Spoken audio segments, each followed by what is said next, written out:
बिहार में इस साल विधानसभा के चुनाव होने हैं। बिहार में मुख्य मुकाबला दो गठबंधन के बीच है। ये है सत्तारूढ़ एनडीए और विपक्षी महागठबंधन। एनडीए की सबसे बड़ी पार्टी अगर देखें तो भारतीय जनता पार्टी है। उसके अलावा जनता दल यूनाइटेड, हिंदुस्तानी अवाम मोर्चा, लोक जनशक्ति पार्टी रामविलास और राष्ट्रीय लोक मोर्चा।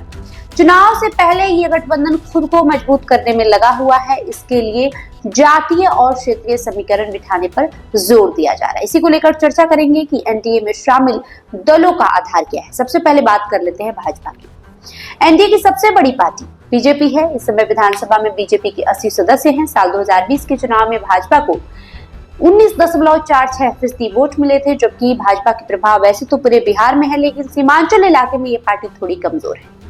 बीजेपी का मुख्य वोट बैंक सवर्ण जातियों के साथ कुछ ओबीसी जातियां हैं। इनके अलावा वो दलितों और अति पिछड़ी जातियों में अपने सहयोगी दलों के साथ मिलकर पैठ बनाने की कोशिश कर रहे हैं। जदयू की बात करें तो जदयू एनडीए की दूसरी सबसे बड़ी पार्टी है। विधानसभा में इसके 45 सीटें हैं। साल 2020 के चुनाव में जदयू को 15.39% वोट हासिल हुए थे, लेकिन पिछले साल हुए विधानसभा चुनाव के बाद जदयू और बीजेपी बराबरी में आ गए। दोनों को 12-12 सीटें मिली। जदयू का मुख्य आधार कुर्मी और कोयरी जाति में है। उसे कुछ अति पिछड़ी जातियों और मुसलमानों के कुछ हिस्से का भी वोट मिल जाता है। मुख्यमंत्री नीतीश कुमार इसके सबसे बड़े नेता है। अब बात कर लेते हैं एनडीए गठबंधन की तीसरी पार्टी यानी लोक जनशक्ति पार्टी रामविलास।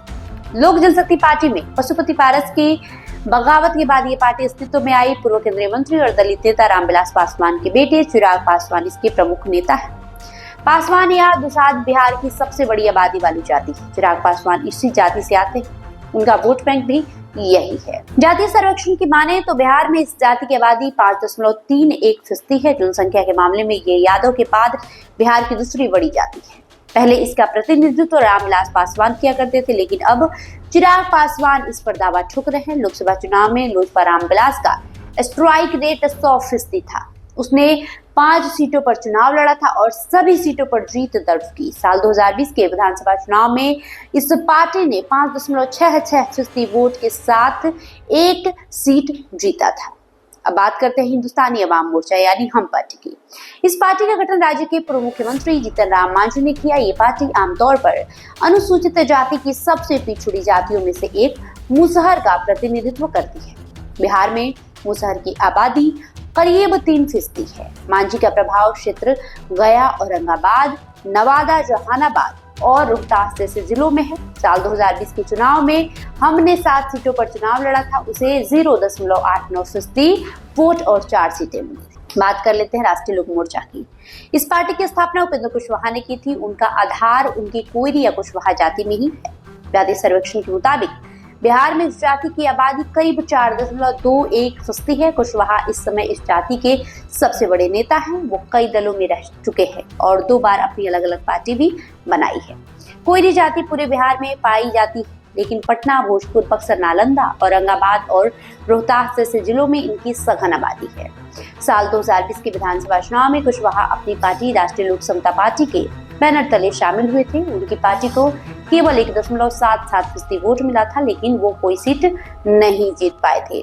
तो हमने इस वीडियो में आपको बताया कि एनडीए गठबंधन में वो कौन सी 5 पार्टियां हैं, जिसमें भाजपा, जदयू, लोजपा रामविलास, राष्ट्रीय लोक मोर्चा और हिंदुस्तानी अवाम मोर्चा है। और इन जातियों के वोट बैंक क्या है, इनका किस क्षेत्रों पर अधिक पकड़ है और इनका पिछले चुनाव में वोट प्रतिशत क्या रहा है। अभी एनडीए गठबंधन में 5 दल शामिल हैं। एनडीए गठबंधन मजबूत है, हालांकि सीट शेयरिंग को लेकर अभी पेच फंसा हुआ है और उम्मीद है कि जल्द से जल्द ही एनडीए गठबंधन में सीट शेयरिंग का जो मामला है वो निपट जाएगा। इस वीडियो को लेकर आपकी जो भी प्रतिक्रिया होगी कमेंट बॉक्स में लिखते जाइए। साथ ही इनसाइडर लाइव को सब्सक्राइब करिए। बहुत बहुत शुक्रिया।